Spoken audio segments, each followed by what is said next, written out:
Hola, bienvenidos a Vida y Milagros. Hoy día vamos a entrevistar a un artista muy famoso por sus ojonas, por sus mujeres, por sus niñas, por su color, por todo lo que ha hecho en sus óleos, en sus lienzos, ¿no es cierto?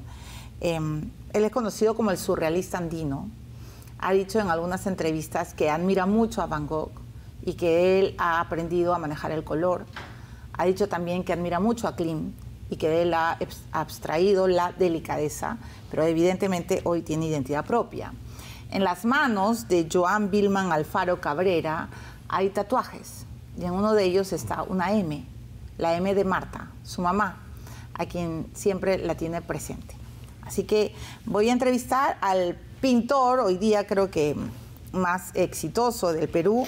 Va a exponer pronto en el museo, en la meca del arte, en el Museo Louvre. Es el primer pintor que logra tener una exposición individual. Lleva 40 cuadros, 40 lienzos al mundo para mostrar a sus ojonas. Y curiosamente, él no es ojón. Así que le vamos a preguntar de todo. Joan, bienvenido al programa. Hola, Milagros, gracias por recibirme. Aprecio mucho estar acá. Imagínate, es un honor para mí. Para mí también. Joan, tú no eres ojón. No. ¿De dónde vienen tus ojonas? Bueno, ciertamente mis personajes nacen por un poco de estética al comienzo, la verdad. Yo llevo pintando 20 años, pero había una estética ahí, ¿no? De pintar a la mujer, la belleza cajamarquina, también, por así decirlo, ¿no? Y empecé con rasgos de personajes como Imazumac, que es una persona que yo admiro bastante, y como es cajamarquina, me enorgulleció pintar incluso sus rasgos. Luego vino la mamá de mis hijos, bueno, tuve una hija también que falleció y también la pinté en un momento que fue un periodo, digamos, muy sensible, donde expresaba, por ejemplo, a las madres, el nacimiento, la esperanza. Bueno, de ahí tuve otro hijo que nació y también le dio eso poder, porque esto fue como que mi mutación era esperanzada, ¿no? Entonces aparecen madres así. Entonces creo que me dediqué mucho a las ojonas, ¿no? Es interesante porque tu hija, a quien siempre has estado buscando en tus cuadros, tenía 13 meses cuando ella muere, ¿verdad? No, perdón. Ella nació y vivió 3 días. 3 días, perdón, me confundí. Sí. 3 días. ¿Cómo se llamaba? Amélie. Amélie. Entonces, muchos quizás no saben tu búsqueda de Amélie. Amélie tiene ojos verdes. Han dicho que en verdad es tu ex esposa. Yo sé que te has separado, pero no es tu ex esposa, es Amélie a quien estás buscando. Y entonces hay un tránsito entre... El duelo se vive de tantas maneras, ¿no? Pero siempre presente el amor, siempre la búsqueda, ¿no? Claro. De esa niña que no pudo resistir. ¿Cuánto está de Amélie en toda tu obra? Como te lo comentaba, en un periodo, ¿no? Bueno, aún respiran mis cuadros, yo sumo, ¿no? Pero sí te puedo decir que fue intenso el periodo en el cual yo he pintado mucho de referencia de ella. E incluso me acompañó en el camino de madurez también artística porque me sensibilicé más, ¿no? O sea, para mí fue una experiencia lamentable, pero al mismo tiempo me di cuenta que con el arte pude descargar eso, desahogarme. Eso fue lo primero que pude lograr ahí y fue quizás triste, pero al mismo tiempo e increíblemente fue esperanzador porque posteriormente a esto me empezó a ir muy bien en el arte y fue algo que, digamos, para mí fue ya una luz, un ángel el que estaba en el camino, ¿no? Claro. Entonces, ahora, yo le dediqué el tiempo a eso, ¿no? Y de hecho, pues Amélie es eso, tu ángel, que está siempre contigo. Así es. Los cuadros de Amélie nunca los has vendido. No, tengo una colección específicamente de ella que cada año celebro, ¿no? Se volvió una costumbre que increíblemente no lo creí. Tampoco es que tengo miles de cuadros de ella. Un cuadro al año hago de ella, justamente en la fecha de su nacimiento. Entonces, y la imaginas creciendo. Sí, eso fue en realidad que quería yo ilustrar a ella un cuentacuentos, antes de que ella naciera. Entonces esa era como mi ilusión de un Alicia en el País de las Maravillas, pero andino. Entonces por ahí exploré ese momento. Después se congeló, se perdió, se murió. Después, cuando nace mi hijo Elliot, ahí es donde yo en realidad tengo una catarsis y una sensación de volver a pintar otra vez, ¿no? Porque no pintaba, un corto tiempo no pinté. Y empecé a pintar otra vez y fue esa noción, ¿no? Y lo primero que aparece fue, de cierta manera también, más empuje, más ganas. Fue otro estado de ánimo diferente que me lanzó, digamos, a darle toda una oda a esto, ¿no? Claro. En general. ¿No? Te reinventaste. Me reinventé. Pero a ver, déjame terminar esto que te quiero preguntar para llegar a Helio. Tienes 2 hijos, ¿no? 3 en realidad. 3. Tengo el mayor, Andrés, el intermedio es Amelie y el último es Elliot, ¿no? Andrés es el mayor, correcto. Pero, a ver, nosotros siempre solemos preguntar, investigar, averiguar cómo lo difícil que es el duelo para una mamá que pierde a su hijo, ¿no? Es inenarrable, por supuesto. Quizá el que mejor contó y graficó el dolor que siente un padre a la hora de perder un hijo, en mi experiencia como periodista, fue Cislo. Cislo siempre me contó el enorme impacto que había sido para él perder a su hijo en un accidente aéreo, ¿no? Sí. Y entonces eres el segundo personaje al que entrevisto que de saque me cuenta lo duro, lo difícil que puede ser también para un papá perder a su criatura. Sí. Y en tu caso, recién nacido, 3 días y se va. ¿Quién te ayuda a superar el duelo? En ese momento, particularmente, si lo dices, se fue el arte, ¿no? Porque yo no tenía otra manera. Yo tenía que mostrar una cara de fuerza, de fortaleza a la mamá de mis hijos para que no se derrumbe. Y yo mismo me planteé, digamos, eso para trabajar, incluso, ¿no? Para concentrarme también. Porque ¿cuántos años tenía Andrés? Andrés tenía 5 o 6 años más o menos, ¿no? Pequeño también, ¿no? Claro. Por ende también una atención nuestra que teníamos que dar, ¿no? Por supuesto. Hacia él. Entonces, ¿y qué te decías a ti mismo cuando nace Amelie? Porque es Andrés, Amelie y Elliot, y Amelie la única mujer. Sí. ¿Qué te dices a ti mismo? No, me daba mucha... A mí, ¿qué te digo? Fue muy difícil, ¿no? Porque es una ilusión como padre, supongo. Cada hijo lo es, ¿no? Pero claro. Lo fuerte en sí fue que ella no tenía ningún problema. Una complicación que vino casi por nacer, ¿no? Que pensábamos que no iba a pasar nada después, ¿no? Y pasó todo lo contrario, ¿no? O sea, teniendo todo, los requisitos para esperar a una hija, eso fue también lo triste ahí, ¿no? O sea, había muchas cosas ya ahondadas. Y muchas experiencias que también fueron quizás claves en todo esto de darme cuenta después, quizás hasta incluso por qué pasó. O sea, ya yo no podía ni pensar en esto, ¿no?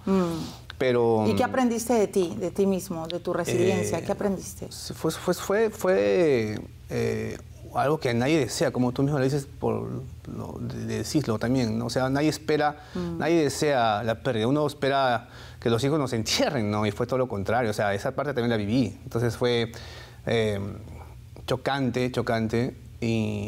Pero me concentré, como te digo, en respirar un poco y salirme de todo este mundo con el arte.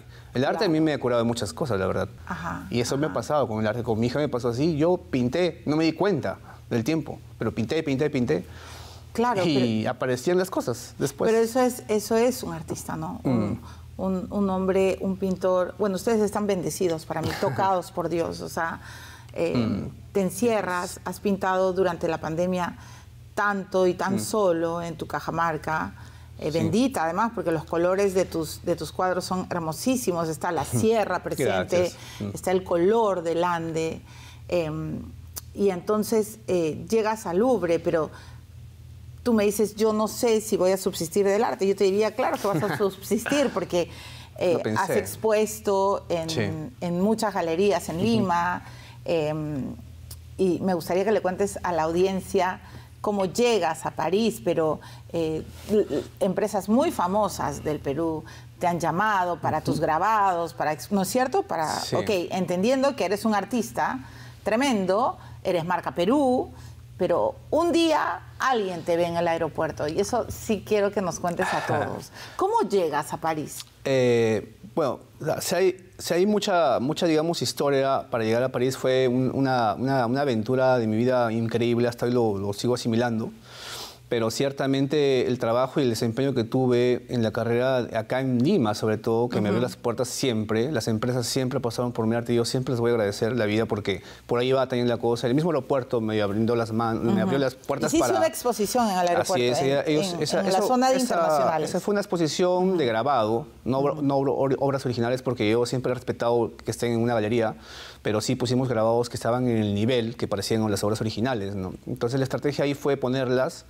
Y esta gestión ayudó a que todo el mundo que es peruano, que se va del país o regresa, incluyendo los extranjeros, miraran los cuadros. Entonces, Los cuadros míos ciertamente son bien andinos, ¿no? Muy aparte de lo personal con las ojonas, eran los trajes, ¿no?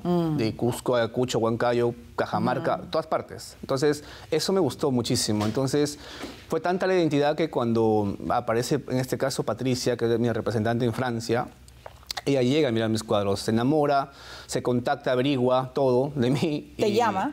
No, no pudo hacerlo al comienzo. Pasó un tiempo para que ella se contactara conmigo porque era muy difícil para ellos. Bueno, están acostumbrados a las redes sociales, entonces era el único canal y encima yo no vivía acá en Lima, ¿no? Correcto. Entonces, eso fue como que así me contacta, me dice, tengo tus cuadros acá en París y quiero conocerte, quiero saber de ti. Ajá. Y yo siempre con todo el mundo me abro, escribo, les agradezco, los aprecio siempre cuando tienen una obra mía, ¿no? Ajá. Porque son contadas en realidad y tenía obras importantes mías ella. Y hicimos amistad. De esa amistad pasó a su interés por mí. Ella no es curadora, ella simplemente es una amante del arte, tanto como su esposo. Y es verdad que eso quiero corroborar contigo, es verdad que un día expones en una casa de diamantes en París y que, bueno, por supuesto va pues gente que puede comprar diamantes, pero que también aprecia mucho el arte. Sí. Y en medio de eso, ¿un curador ve tu trabajo? Así es. Bueno, más o menos así. Patricia lleva mis obras a una curaduría en Francia y va un curador especialista siempre a mirar el taller donde desenvolvían las telas. Okay. Se dio cuenta que el material era bien rústico porque yo hago las telas, yo las templo. Tú haces Entonces las él se dio cuenta de que acá habían muchas tachuelas en las telas. Y se da cuenta de inmediato de esta curiosidad y también se da cuenta que el cuadro no es peruano, no es francés y también se da cuenta que el cuadro, bueno, también tenía una peculiaridad que a él le pareció y averiguó quién lo ha pintado, llamó a Patricia, le dijo, es un pintor peruano, cajamarquino, vive allá. Escúchame, yo no sabía que tú hacías tus telas. Sí, también las hago yo. O sea, eso, todo el proceso lo hago. Me gusta, me gusta. Bueno, fui autodidacta y tuve que aprender todo, ¿no? Y así lo hice. Y Marshall es una persona, por ejemplo, ¿Quién te enseñó a hacer tus telas? No, eso viene de familia. Mi familia ha sido de sastres también. No te creo. Ay, por favor, tu historia es demasiado. O sea, ¿tu padre era sastre, tu abuelo? No, mis abuelos. Por parte de mi mamá, mi abuela. También he tenido mi bisabuelo que era zapatero y los martillos me los regalaron y yo con eso ponía las tachuelas en los lienzos. O sea, templaste la tela con el martillo de tus abuelos. Así es. Ah, me muero, me muero. Sí, eso también es un detalle bonito, ¿no? Pero claro, es una historia hermosa. Sí. Y la tela, claro, viene tu conocimiento, pues porque tu familia sabe de eso. Sí. Ya, y entonces este curador le llama la atención, evidentemente a cualquiera le llama la atención. Lo rústico también es importante, supongo. Me di cuenta de que lo valioso que es todavía reflejar un poco lo antiguo, ¿no? Entonces él se dio cuenta de eso y... Él es una persona que sí puedo hablar de él, en realidad, pero él es muy relacionado con muchos coleccionistas de arte en París. Ya. Coleccionistas A1, que tenían muchas obras de arte y estaba muy maravillado de estar en ese momento a través de mis cuadros para que él pudiera verlos. Y ¿Era la primera vez que exponías fuera del Perú? Sí, y es la primera conexión que yo tuve. Carnaval. La primera y la más valiosa, ¿no? ¿Carnaval? No, Carnaval fue después. Ah, ok. Carnaval es reciente, pero Carnaval es la que vas a llevar al Louvre. También lo voy a mezclar porque se va a llamar Remembranza, lo que va a estar en el Louvre. Okay. Es Remembranza porque hay obras de 20 años, hay obras en la exposición. ¿Cómo se llamó esta exposición, la primera que haces en esta Casa de Diamantes? Fue Amélie. Justamente Patricia... Escúchame, Amélie es tu luz. Sí, mi ángel. Amélie es tu ángel, te ha abierto todo. Justo, precisamente Patricia, mi representante en Francia, tuvo esa experiencia de una hija. Y cuando armamos todo, pusimos todo para ya llevar a París toda la muestra que hicimos, la primera muestra que hicimos en París, ella me dijo que debería llamarse la muestra Amélie. Los ojos de Amélie le puso Lex Jux de Amélie le puso en francés, ¿no? Y fue como una sorpresa para mí porque en realidad quería que él ya se dé cuenta de lo que había puesto en el afiche porque no sabía que se iba a llamar así. Y fue sorpresa, pues, ¿no? Al final. Y muy emotiva. Y estaba el cuadro ahí, pues, ¿no? Entonces, ese peso en la galería, para todos los clientes que iban, era contado. Y ahí era muy importante, ¿no? No es que no lo cuente acá, sino que era importante en físico que vieran esa experiencia. Ay, no, yo de verdad, sí. ¿Qué historia que tienes? O sea, imagínate, tu hija, sus ojos, te conduce, te pinta sobre la tristeza, luego nace el tercer hijo, Andrés, Amélie Elliot. Amélie Elliot. Y ahora vas a exponer en el Louvre, por Dios santo. Es que yo sí creo en todo lo que estás narrando, creo en la energía, creo que la gente que se va nunca se va. Así es. Creo que se quedan, creo que te guían. ¿Crees eso? Claro que sí, bastante. Yo creo que, o aprendí en todo caso a creer más, ¿no? De lo que yo creía ahorita más, ¿no? Pero ya es un recuerdo, digamos, como tal cual es, pero ya no sé ni siquiera cómo describirlo, ¿no? Como si fuera una tragedia o un accidente, o de repente tuvo que pasar, por eso de repente ahí hijo aparece Elliot también. Si no hubiera venido, no hubiera sido Elliot. Me pongo a pensar en tantas cosas. Claro, digo, por supuesto. Que digo, mejor... Y Amélie se hace la exposición, los ojos de Amélie están presentes, ¿y qué pasa? ¿Cómo llegas al Louvre? Eso es ¿cómo se da esa transición? Yo regreso al Perú, ¿no? Después de esa exposición, y fue para mí muy, muy emotiva, muy especial, todo, en todo sentido. Feliz regreso y cargado también, porque dejé de pintar unos meses antes de la exposición. Conocí un poco Europa también, me recargué de arte, de cultura. ¿Era la primera vez que ibas a Europa? Sí, aproveché, me fui por todas partes. Y de ahí regreso recargado hasta Cajamarca directamente y me pongo a pintar. Todo lo que pensé que me iba a relajar, me puse a pintar emocionado.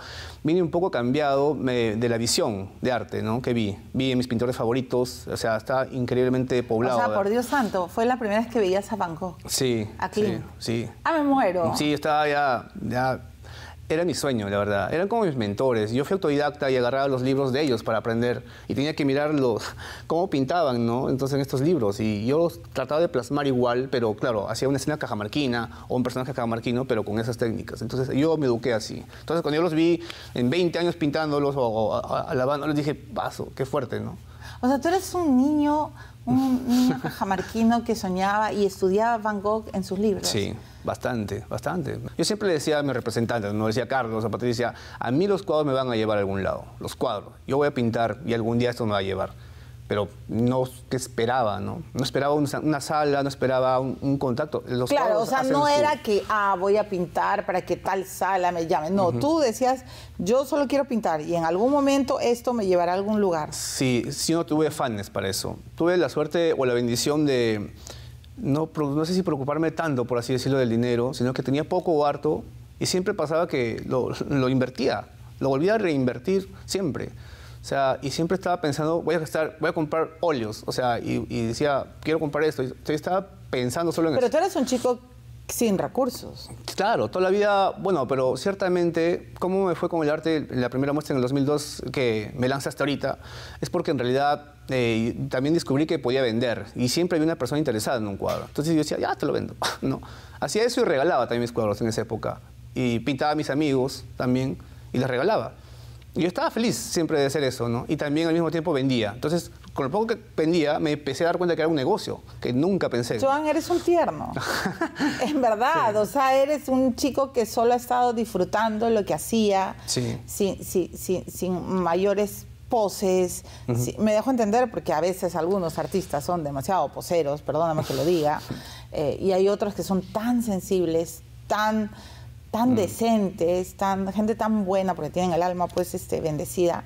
Y tú has pintado, te has entregado y has pensado, bueno, esto me llevará a algún lado. Sí. Y perdóname, te está llevando al Louvre. Sí. O sea, qué bendición, que es un premio a tu talento, a tu esfuerzo. Sí, le debo el arte todo, incluso las ganas de tener una familia o por último de subsistir de algo, o sea, es el arte, ¿no? De poder ayudar incluso a mi familia, a quien sea, o sea, he sentido que el arte me ha dado muchas puertas incluso para apoyar, ¿no? Que también lo he hecho, pero obviamente estas cosas jamás las he contado o las he publicado. En mis redes tú vas a ver siempre publicando mis cuadros, ¿no? Y a veces con poca escasez de contar, pero que siempre me gusta, ¿no? Y creo que uno de tus programas es la primera vez que hago tan complejo las experiencias de mi arte, ¿no? Bueno, no, yo estoy encantada de escuchar tu historia. Además, tengo que ir a la pausa, pero por si acaso, Joan Manuel se llama así por Joan Manuel Serrat. A su papá le encanta la música, le encantaba. Además, aquí, Joan Manuel Serrat, tremendo cantautor, ¿no? Sí. Y estaba clarísimo que él desde chico, pues que la música también es un arte, era un alma sensible, pero después de la pausa nos va a contar mucho más. Escúchenme, dudo mucho que no conozcan a Joan Alfaro. pero les recontra mega recomiendo que entren a Instagram, a las redes, está en internet. Se van a quedar, creo que se van a emocionar. Lo que este muchacho hace, bueno, tiene 40 años, pero es un comeaños, ¿no? O sea, lo ven y parece mucho más joven. Es realmente, vale un Perú, eso es. Hay gente que vale un Perú y Joan Alfaro lo vale. Así que vamos a ir a la pausa y después nos seguirá contando cómo así, ¿no? Esto, cómo así llegó y todo lo que viene de ahora en adelante en su carrera. Ya regresamos.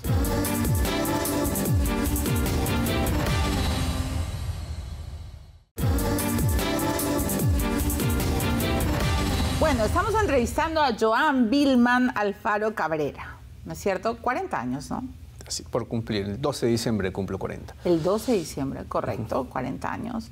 Y ustedes lo han escuchado, es un chico que no tenía recursos, que por supuesto empezó a buscar las salidas para cumplir sus propios sueños, templa sus propios lienzos con el martillo de su abuelo. No, es que demasiado tierna la historia, pero detrás hay mucha perseverancia y hay mucha disciplina, porque yo sé que en esta pandemia lo único que has hecho es pintar y pintar y pintar. Sí. Y básicamente por eso vas a poder hacer una exposición individual tan amplia. Creo que estás llevando 40 cuadros al Louvre. En París ya hay una colección, esta colección que está de la muestra de Ojos de Amélie, hay una colección allá importante. Ciertamente se vendieron obras, pero también quedaron muchas obras importantes que congelamos la venta. Y fue casualidad porque no esperaba el Louvre así inmediato, sino que estuvo detrás Marshall en la solicitud para el museo y demoró meses. En realidad esto es reciente, pero la noticia no ha sido ahorita, hace tiempo, de la gestión, ¿no? El Louvre respeta que tú estés ahí para darte un certificado, para darte un reconocimiento, es ahí mismo donde te lo dan. Entonces no es como que yo, oye, pásame una copia de algo para enseñar a todos, ¿no? No, eso no es así. Entonces estamos esperando el momento, en septiembre, la fecha es el 25. Entonces... ¿Y cuántas obras? Las obras que tengo allá son las que te cuento, alrededor de 15. Luego de la muestra de carnaval que hicimos acá con Carlos en mayo, también se va para allá seleccionada, también. O sea, también congelé ahí las ventas. Y también... claro, para llevar originales. Mis representantes se encargaron de irse a Cajamarca, a mi ciudad natal, y se fueron de cacería por ex clientes míos y compraron obras del 2002 al 2007, obras mías, y las compraron a los dueños. Y también van a estar en el Louvre, porque ellos vieron mi trabajo antiguo. ¿Las compraron a los dueños? Sí. O sea, se fueron a buscar dónde estaban sus primeros trabajos. Y no solo eso, sino que les gustó mucho. A mí me encanta. Yo creo que yo evoluciono, pero no he sentido que he mejorado. Dejo entender, o sea, no es que yo pinto ahorita mejor, no, sino que siempre pinté con pasión, ¿no? Entonces, esas obras son muy importantes, muy buenas, la verdad, para mí. Yo siempre he estado orgulloso de mis cuadros y ellos se enamoraron de eso en Cajamarca y se llevaron los cuadros, ¿no? Están allá, entonces yo estoy emocionado porque en realidad hay 20 años de obras allá y me dicen, es importante para el Louvre que tengas toda una cadena de no solo jonas, o ilustración o lo que sea. Hay obras en óleo muy antiguas, muy buenas y están todas allá. Entonces digo, es para mí todo un privilegio en realidad estar ahí. Pero escúchame, ¿te has dado cuenta de lo que acabas de decir? Yo siempre he estado orgulloso de mis cuadros. O sea, tú siempre has estado orgulloso de tu pasión, de lo que hacías, porque lo hacías pues, ¿no? Con ganas, con alma, ¿no es cierto? Pero no todo el mundo puede estar tan orgulloso de lo que ha hecho. Así es.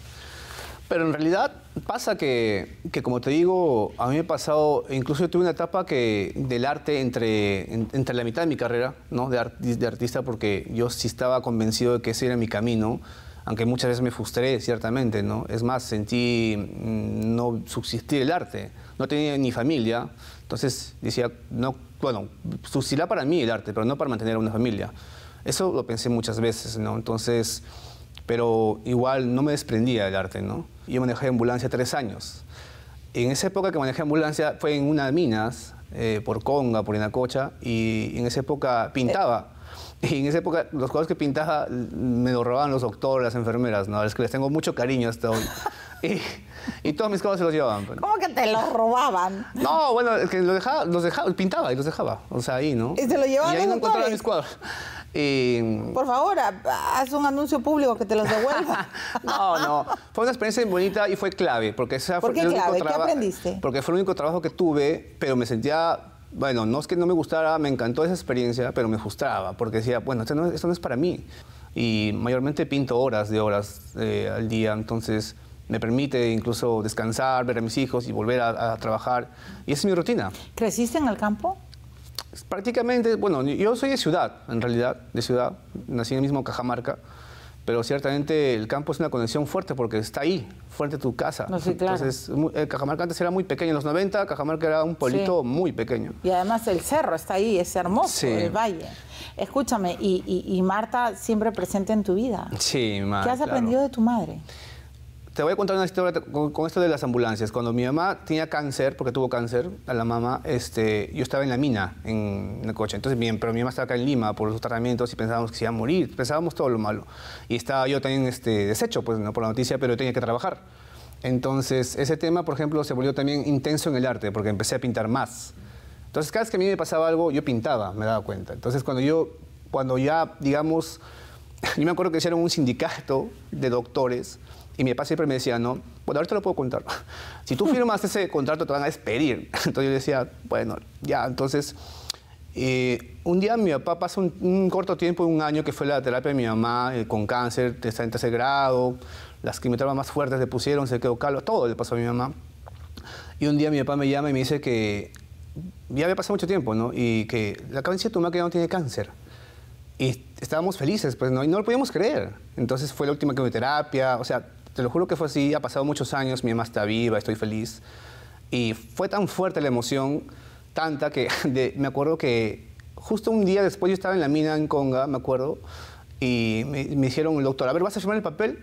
Y lo firmo, porque sabía que me iban a despedir. Y me despidieron, pues. Pero yo fui el único que celebró la despedida ese día. Y me dijeron, tienes que bajar la ambulancia a la ciudad otra vez y dejarla. Y me fui, fue el día como si me fuera a escapar de la cárcel, ¿no? Y me fui hasta Cajamarca. O sea, fue fue tu liberación. una historia, sí. Y ahí nomás decidí, pues, no volver al arte. O sea, ya no volví a dejar el arte. Pero no. En ese momento ya dije, de acá en adelante voy a pintar para siempre. O sea, tu único trabajo alejado de la pintura ha sido esto, la ambulancia, ser el chofer. Y después solo has pintado. Sí. Creyendo en ti. Así es. Esas experiencias tengo, pero no, a veces Escúchame, no las quieres. Tengo que ir a la pausa, pero Joan, ¿qué le dices a la gente que no cree en sí misma? ¿Qué le dices a la gente que sueña pero no ejecuta? Que debería de creerse, ¿no? O sea, de creérsela toda, de quererse, ¿no? Para empezar, ¿no? Yo aprendí con el tiempo a quererme bastante y también a darme cuenta de que importante es estar sano mentalmente, en todo aspecto de la salud y creer en lo que haces. Eso es importante, no esperar nada. Creo que el afán es peligroso, ¿no? Pensar es peligroso, o sea, es actuar. Y eso hice. Y eso les recomendaría a todos, ¿no? Que creyeran en lo que hacen. Que eso es suficiente. Claro, a veces esperamos mucho del otro y no nos preguntamos qué estás haciendo tú para conseguir tus sueños. Exacto. Dime en una sola palabra, ¿qué pensaste cuando te llamaron y te dijeron vas a exponer en el Louvre? Me quedé callado. La verdad, me quedé callado. No tenía palabras. Siempre comuniqué todo. Hay una frase que puse una vez por ahí que decía, siempre lo dije todo con miradas. Y eso hice, pues, ¿no? Entonces, claro, si algo apunto es a mis cuadros, a mi hija, quizás. Qué fuerte, ¿eh? Sí. Me he equivocado, sí eres ojón. ¿Sí? Sí. Sí, tienes una mirada bien fuerte, bien profunda. Como miran tus personajes y los ojos de tus personajes bailan. A veces están tristes, a veces están radiantes. Los ojos comunican. Comunican bastante. Sí, eso sí, también para mí es importante. En mi carrera, ya ni siquiera sé si era carrera o no, pero era lo que primero que me fijaba en alguien. Miraba a alguien y tenía dibujado todo tu rostro. Yo me puedo acordar más rápido de tu rostro que de todas tus facciones que de tu nombre. Me ha pasado muchísimas veces. ¿Y siempre miras los ojos? Sí, bastante. Se queda ahí grabado todo para mí ya. Y normalmente... ¿Eres de los que cree que en la mirada está el alma de la gente? Probablemente sí. Y supongo que lo descubrí con mi hijo, con mis hijas, claro. Joan, para el mundo, señores. Joan Alfaro Cabrera. Escúchame, tengo que ir a la pausa. Pero qué historia tan fascinante, ¿no? La de este cajamarquino, humilde, perseverante, y algo que me ha encantado. Escúchame, te tienes que querer. Si tú sueñas y no te quieres, ¿cómo vas a hacer? Gran lección. Ya venimos.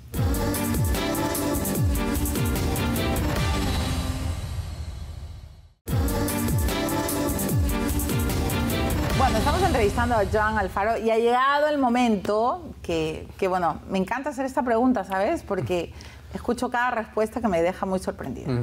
¿Cuál ha sido el milagro de tu vida? El milagro de mi vida, siempre voy a decir los hijos, ¿no? Siempre, siempre. Y mi ángel ciertamente vino con un propósito bien grande, creo yo. Y siempre lo digo, y siempre lo dicen también, ciertamente, ¿no? Vino con un propósito y ahí está. La respuesta a eso, ¿no? No esperaba que el arte abarcara tanto en mi vida, simplemente una cosa mía personal nada más, pero abarcó todo, mi vida, ¿no? Mi entorno, mi familia. Amelie te enseñó de alguna manera que sí podías. Ciertamente, y también me enseñó a continuar, ¿no? Y con muchos temas también, ¿no? Pero a continuar, finalmente a continuar y a creer. Y me di espacio también un tiempo para concentrarme en mí, que había dejado ese lado, digamos, entregado a todo el mundo, porque siempre he sido así, una persona entregada, capaz de siempre poder hacer algo por alguien más, siempre he sido así, pero... ¿No pensabas mucho en ti? No pensaba mucho en mí, entonces yo me detuve. Tuve un tiempo que me detuve, no sé cuánto tiempo decírtelo, pero me detuve bastante a pensar en mí, en lo que hacía, y me descubrí más. Y eso fue ya una parte bonita porque sentí que ahí vi una parte que estaba bien, ¿no? Que mis hijos también estaban bien, todo estaba bien, pero y ahí pude respirar recién, ¿no? Me aislé, o sea, ir al campo en Cajamarca, aislarme, fue clave para mí, porque eso fue lo que me permitió, digamos, permanecer solo horas, mucho tiempo, y verdaderamente me empezó a gustar un poco la soledad, ¿no? Y me parecía que podía encontrar más cosas en mí, me descubrí más arte incluso, ¿no? Por un lado también. O sea que la soledad te curó. Puede ser. Puede ser la soledad y el arte, ¿no? Porque mi comunicación era con ellos. Si yo soy muy fluido hablando, es porque yo paso horas en silencio. Quizás días, ¿no? Yo con mis hijos soy como una semana estoy con ellos, una semana no. Entonces en esa semana me concentro mucho en el arte, para también no divagar, ¿no? En otra situación mental, de decir, me vuelvo ansioso. Entonces lo que hago es pintar horas, ¿no? Horas. ¿Y qué te han enseñado Andrés y Elliot? A valorar más la vida, ¿no? A crecer, a ilusionarme. Incluso yo me reflejo mucho en ellos, bastante, ¿no? O sea, yo los veo a ellos dibujando, haciendo lo que sea. Incluso les encanta el tema de la cocina, del diseño y todo eso. Y me pongo a pensar, me pongo a verme a mí mismo de niño y cómo mis papás me dieron esa libertad de hacer lo que yo quisiera, ¿no? Sanamente. ¿Y tú les das ahora a ellos la libertad? Les entrego lo mismo a ellos, ¿no? Claro. No los presiono con nada y me veo en eso, me veo reflejado. O sea, ellos me vuelven a educar. De cierta manera vuelvo a ser niño con ellos, ¿no? Y me vuelvo a educar. O sea, y aprendo también. Joan, vamos a brindar por los hijos. Milagros. ¿Qué tal? Por los hijos, ciertamente. Sí, nuestros hijos son nuestro motor, ¿no? Así es, nuestra un gran ilusión, motor. nuestra luz, sí, claro. Nuestra fuente de energía, diría yo también. Así es. ¿Qué te ha enseñado Andrés? Que crecí aprendiendo todo él, por ser el primero, ¿no? Desde muy pequeño, imagínate todo lo que yo con él he aprendido. Él tiene 12, ya me cuenta que ya está un poco enamorado. O sea, no exactamente así. ¿Ya te hizo suegro? No, no, pero me habla de su compañerita. Y yo, qué chévere, digo esas cosas, ¿no? Pero en parte me voy dando cuenta también que también voy envejeciendo, ¿no? Con ellos. De cierta manera ya me siento más papá que antes. Claro. Me sentía en un momento, no sé cómo decirlo, pero me sentía en un momento que recién estoy conociéndolo en esa etapa, ¿no? Claro. Y es bonito que la cuente, por ejemplo. Por supuesto, y además que le des esa confianza de contármelo también, ¿no? Y igual con Elio. Elio también es el pequeño, también es igual, bien hiperactivo. ¿Cuántos años tiene Elio? 8. Pero son muy hiperactivos los dos. O sea, quieren hacer 20 cosas en un solo día. Y me gusta. Yo convivo con ellos, ¿no? Bastante. Entonces, ellos se crecen mirándome, ¿no? En mi casa, tienes que conocer un día en mi casa. En mi casa hay... Voy a ir, me encantaría. Arte, pero no solo pinturas, caballetes, mesas llenas de materiales, sino también hay piano, hay batería, hay guitarras, hay acordeón, hay un arpa, o sea, bastante. ¿Tocas? Sí, me gusta bastante tocar. A ver, primero salud. Salud, Salud. por los hijos, porque Salud. son nuestra bendición, nuestro milagro. Así es. Estoy de acuerdo contigo. Salud. ¿Qué tocas? ¿Qué instrumento tocas? Mi papá me enseñó de pequeño a tocar yo, como soy zurdo, mi papá me enseñó a tocar la guitarra. Y a mí me gustaba la guitarra, pero no sabía, me frustraba. Y mi papá no tenía para pagar por un profesor, pero estaba él para hacerlo mejor y me enseñó. Y aprendí rápido. Tan rápido que en realidad ya dejó de enseñarme, sino que yo mismo me puse a buscar mis propios temas con la música. Y crecí creyendo, incluso tuve una banda de rock también joven, y crecí creyendo que ese era mi camino, porque me encantaba la música, pero... ¿Eras la primera guitarra? Sí. ¿Cantabas? No, o sea, entre que cantaba y tocaba. No, tampoco era tan bueno, pero tocaba y cantaba también. Pero era una banda, digamos, entre amigos del barrio para nosotros. Tocábamos para nosotros. Lo frustrante fue que nos gustaba mucho una banda que se llamaba Radiohead y me parecía imposible sus instrumentos. Ellos inventaban sonidos. Entonces me parecía... Pero bueno, y ahí empecé Me acuerdo de Radiohead. con el arte. Pero después de eso... ya saliendo del colegio me quise meter a la escuela de arte, ¿no? Porque me encantaba el arte. Pero en la cola para entrar a la escuela, o sea, para postular, un amigo me dice, oye, pero tú sabes música, pero te vas a meter a música. Sí, le digo, pero si tú sabes tocar música. Bueno, es que no sepa tanto, le digo, ¿no? Pero si ya sabes un poco, ¿por qué no te metes a dibujo? Y tienes razón, ¿no? Me pasé la otra cola. En la cola. En la cola me decidí. Decidiste tu destino. Me decidí, sí. Y ya, pues, bueno, y ahí está. Escúchame, pero te has dado cuenta, eres un hombre ligero, ¿no? Sí. O sea, ya, bueno, ya vamos a la otra cola. O sea, no te Fue por haces instinto. Pero no te hacen muchos rollos, o has aprendido a no Sí, he tener aprendido. tanta palta en la cabeza. Pero sí, todo fue lleno de errores, la verdad. Para que yo creer en algo, o sea, no lo hacía todo al 100. O sea, yo sé tocar música, pero no estaba, yo me daba cuenta que no estaba al 100. Me fui a pintura, estuve un año en la escuela y me retiré inmediatamente porque me frustré, no me hallaba. No la escuela, sino yo no me hallaba con la escuela. Ese era mi problema social. Tenía mucho problema social. No me adaptaba a los colegios. Nunca estuve en la ¿Pero qué, universidad. eras tímido o qué? ¿Cuál es el problema? Puede ser que haya timidez también y en parte también era muy hiperactivo. No esperaba estar sentado con mis años, sino que yo quería... Impaciente. Entiendes rápido. Me retiro, Captas rápido. sí, me retiré rápido y al año siguiente tenía más de 40 horas que había pintado así y dije, tengo tantos cuadros y los voy a exponer. Y así empecé, digamos, divagando, ni siquiera sabiendo Escúchame, las formas la correctas. escuela, no, esto no es para mí, es muy fácil, ¿algo así? No tanto así, sino que el primer año que tuve en la escuela, la experiencia que tuve, que era muy pedagógico a mi parecer, y todo eran aulas, ¿no? Y habían cursos, hasta básicos, como matemáticas, lenguaje. Y tú solo querías pintar. Y yo quería pintar. Ah, exacto. ya te entendí. Y- Claro. O sea, eres de los hombres que rápidamente focaliza. Sí, así es. No pierdes tiempo. Entonces, de frente dije a mi papá que me apoyaran con comprar materiales, óleos, lienzos. Conseguí la ayuda de un pintor de la familia, que era un indigenista que se llama Osvaldo, que le guardo cariño. Él me enseñó la técnica de usar los óleos, no el estilo, digamos. Una tendencia no me enseñó. Me enseñó solamente a plasmar los óleos, a hacer mezclar, a hacer esas cosas, porque me parecía imposible. Y él fue clave, porque ciertamente él fue una persona, digamos, que era pintor. ¿Cuál es tu color preferido? No tengo, todos, la verdad, Todos. me encantan todos. Y yo exploré eso. Ya rápidamente, cuando yo sentía Pero si que estaba en eligieras un color, ¿cuál serías? el azul, probablemente. Me gusta bastante el azul. ¿Por el cielo? Puede ser, puede ser. En mis obras casi siempre está presente. El azul y el amarillo están presentes bastante, bastante. ¿Y los ojos azules no lloran? No. Esa canción me encanta. Sí. Siempre he considerado en el arte intervenir siempre las miradas, ¿no? Siempre me gustó desde joven, ¿no? ¿Cuál es la mirada que más te ha impresionado? No podría encajar en una exactamente, la verdad. Ajá. Quizás la de mi madre te puedo decir como cualquiera, pero es que me acostumbré a ello, a reflejar cada sentimiento, ¿no? En los niños, en las mujeres, los plasmaba a todos, ¿no? O sea, se me queda grabado. Y cuando ves tus ojos en el espejo, ¿qué ves? A un hombre viejo, creo. Me siento a veces muy anciano. Pero supongo que es porque mucha hiperactividad he tenido, pues, ¿no? Has Así me dijo una vez una vivido muchas psicóloga, una amiga me dijo eso. Te reflejas muy anciano, me dicen, ¿no? Puede ser, le digo, puede ser. Porque has vivido mucho. Siento que he vivido mucho. En poco tiempo. Sí, claro, pero has pasado muchas cosas, quizás algunas muy dolorosas, pero como que ya encontraste la luz, ¿o me equivoco? Yo creo, como siempre lo digo, es una grada, ¿no? A la vez. Ahorita, por ejemplo, ciertamente, no puedo negarlo, pero estoy celebrando. Yo estoy celebrando por el Perú, ahorita mismo. Porque haber pintado 20 años, tras mis historias o no, no quieras o no, estuvo muy presente el tema andino en mi vida. Y reflejarlo sí valió bastante porque así empezaron las puertas, ¿no?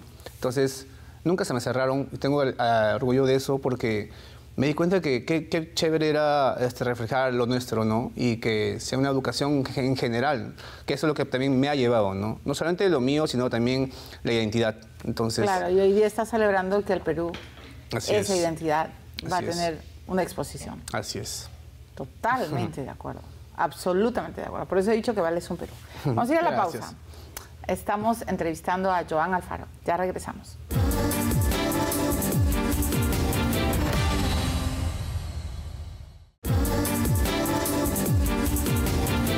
Ok, estamos en el último tramo con Joan Alfaro, este reconocido artista plástico que pronto, en septiembre, va a exponer en el Museo Louvre, en el Louvre, para los que lo leemos en español, una exposición que se llama Remembranzas, ¿correcto?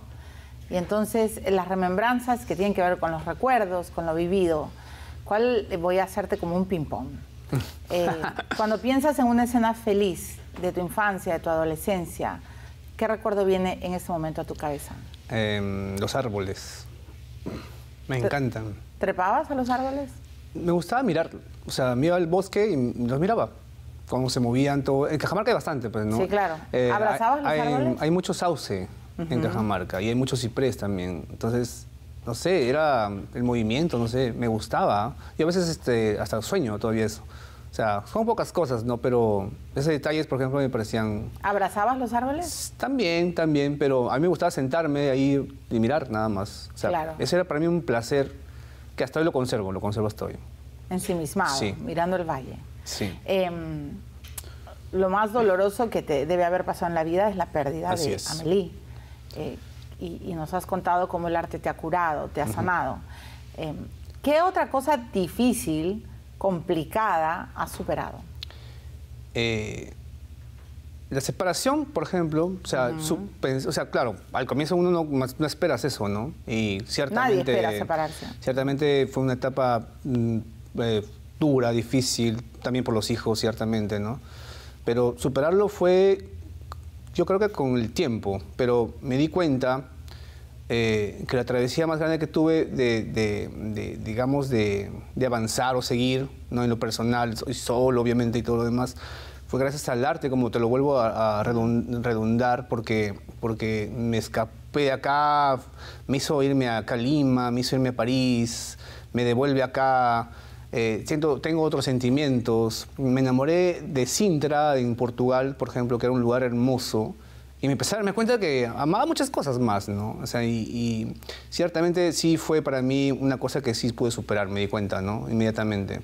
Claro. Vine con Pero otros aires. evidentemente cuando uno se casa no espera pues separarse. Por supuesto. O sea, siempre es un... O sea, eso no lo puedo negar, ¿no? Pero, o sea, Sí, duele, es obvio. parte de, ¿no? Parte de la vida, y yo sé, hoy me doy cuenta que todo eso continúa, y todo marcha bien, me siento contento. ¿Te llevas bien con Sofía? Por supuesto, por supuesto. Eso también es especial, importante, supongo, por el crecimiento de mis hijos, porque para mí eso es lo más importante, creo, ¿no? Llevar que ellos sientan y lo sienten, lo bien que estoy así, ¿no? De No, y contento además con la familia. eso es madurez emocional. Por supuesto. Puedes separarte, pero los hijos no tienen por qué sufrir y uno puede Exacto. seguir teniendo la relación bonita. Al final, Así es. Sofía es la madre de tus 3 Sí. hijos, ¿no? Escúchame, y el momento más que te dejó callado, mudo, fue cuando te dijeron, ok, vas a exponer en París. ¿Cuál ha sido el momento más burbujeante al margen de ese? O sea, ¿en qué sentido? El más alegre, el más... no sé, algo que tú cuando recuerdas te ríes mucho y dices, Dios, lo hice. Ciertamente el arte me sorprende, ya ni siquiera te lo voy a decir en lo profesional, sino que también en lo personal, ¿no? Yo crecí aprendiendo y educándome, y de tropezones que me daba por confiado en que estaba por acá el camino, sí, me iba para allá, ¿no? no voy a negar que mis representantes se han sentido mi carácter en mi obra y mi comportamiento, ¿no? Entonces, yo incluyo a esto el mismo hecho de haber estado por París, haber estado por toda Europa y regresarme a Cajamarca y volver a pintar, que sí viene poblado de muchos sentimientos, ¿no? Y ciertamente sí encontré un punto sentimental mío, ¿no? Personal, que no lo voy a compartir, pero que sí es importante para mí, que sí me empujó otra vez al tema de amar otra vez lo que amaba siempre, o sea, es interpretar felicidad, porque a mí me pasaba que siempre interpretaba estos casos, ¿no? O sea, de desniveles de sentimientos, ¿no? De tristeza, melancolía, alegría, sí, desolación, o sea, todas esas cosas yo las he hecho, todas. Entonces yo en un punto en que ya me encuentro, digamos, en un confort más espiritual, o sea, sanamente, que todo lo que más, ¿no? El Louvre, por ejemplo, a mí me parece increíble, me parece muy bonito, es un sueño para cualquiera, pero aún sigo acá. Cuando yo esté en París y esté parado ahí, yo sé que así va a ser, me voy a sentir, ahí en ese momento te voy a decir cómo estoy, no, pero estoy tratando de vivir el momento. Mientras tanto sigues trabajando, exacto, cada día, o sea, así vives es, el día. Así es. Ajá, y no me vas a contar no, qué momento. No, milagros. Pero son momentos especiales. Aprendiste a quererte. Atesorarlos también. Obvio, más que todo. todos los días. ¿Cuándo has aprendido a quererte? Ya se fue hace un tiempo atrás, en realidad, y ciertamente la pandemia hizo su parte, porque 2 años estuve encerrado, bueno, el primer año todos, ¿no? Y ese año fue crucial porque me quedé encerrado en un estudio con mis hijos, ciertamente, solo con los dos, y en la casa de un amigo, que eran como departamentos, mini departamentos, y ahí tenía mi estudio. Y esto también fue valioso porque compartí mucho como papá y también compartí mucho como hombre, porque habían días aislado, sin contacto con nadie, ¿no? Más que el mundo de las redes, que verdaderamente abrumaban mi situación. Y empecé ahí a valorarme mucho a mí mismo, o sea, a concentrarme en mí, en mi salud, en mi alimentación, en todo. Todos los desgastes que uno puede tener los tuve, ¿no? Solo. Y esa catarsis también fue especial porque nacieron obras y fueron a París todas esas pinturas, ¿no? O sea, también hay mucha historia en esos cuadros, bastante. Claro. Fue bastante personal esa exposición. Obvio, siempre, ¿no? Siempre es el pintor y sus circunstancias. Tengo que terminar el programa, pero cuando has dicho aprendí a reconocerme, a valorarme, entonces ahora sí me puedes decir, yo sé que eres un hombre muy humilde y se ha reflejado en toda la entrevista, pero hoy, a tus 40 años, ¿no? 40, ¿qué es lo que más te gusta de ti, Joan? Mi humildad, supongo. Yo lo sé. ¿Sabes que eres humilde? Sí. ¿No? Eso viene de crianza. Y eso es el mejor regalo que les voy a dar a mis hijos, ¿no? Que sean así, igual. ¿Qué humildad. les dices? ¿Qué les dices? Que sean humildes, que no tropiecen, si tropiezan que se levanten, que respeten, que sepan saludar. Cosas pequeñas. Yo no les entrego a ellos grandes cosas materiales, casi nunca lo hago. Suelen ser ellos los que me piden, papá, cómprame un libro, un cuaderno, un lápiz.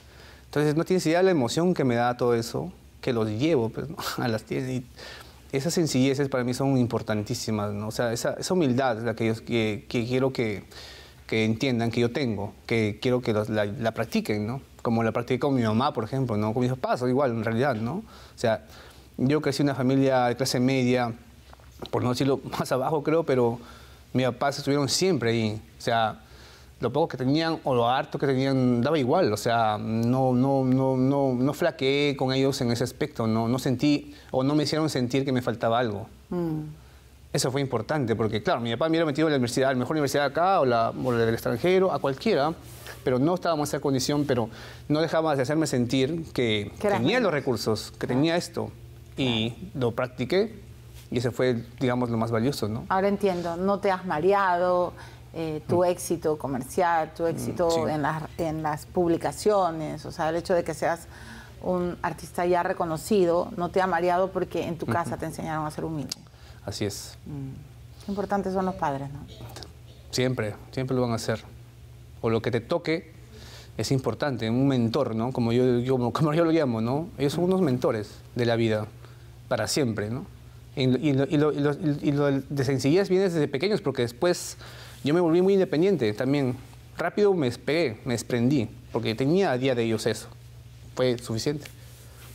Gracias, Joan. Gracias, Que vaya Milagros. lindo en París. Gracias. Que triunfes. Gracias. Y que vengan más museos. Que venga Sí, que venga Que vengan más York, cuadros también. Que venga, por favor. nazcan pero más que cuadros. vengan más exposiciones. Que tu talento siga así, volando alto, alto, alto. Gracias, Milagros. Te felicito por todo. Muchas Bendiciones. gracias. Y estás invitada, por si acaso. Por favor, Por favor. yo me voy a colar en Tienes tu que estar maleta. súper invitada a la exposición. Gracias, Joan. Gracias. Tengo que terminar la entrevista. Han conocido a Joan Alfaro. Les he dicho en el primer bloque que si no lo conocen, no saben lo que se están perdiendo, pero dudo mucho que no lo conozcan. Y nada, hay que celebrar, ¿no?, el éxito de los buenos artistas, de los personajes que llevan en alto el nombre del Perú en estos tiempos en los que a veces tenemos vergüenzas ajenas, ¿no? Hay que celebrar a gente como Joan Alfaro, que él mismo también celebra poner al Perú en la meca del arte, ¿no? Así que yo me voy a quedar con la única, o sea, tiene muchas lecciones, pero obviamente con su humildad, pero sobre todo con lo que él ha dicho, ¿no? Si realmente quieres hacer algo, tienes que creerlo y tienes que trabajar, porque nadie, no esperes del otro, espera de ti mismo y creo que vas a triunfar. Nos volvemos a encontrar en el próximo episodio con otro personaje. Que estén bien.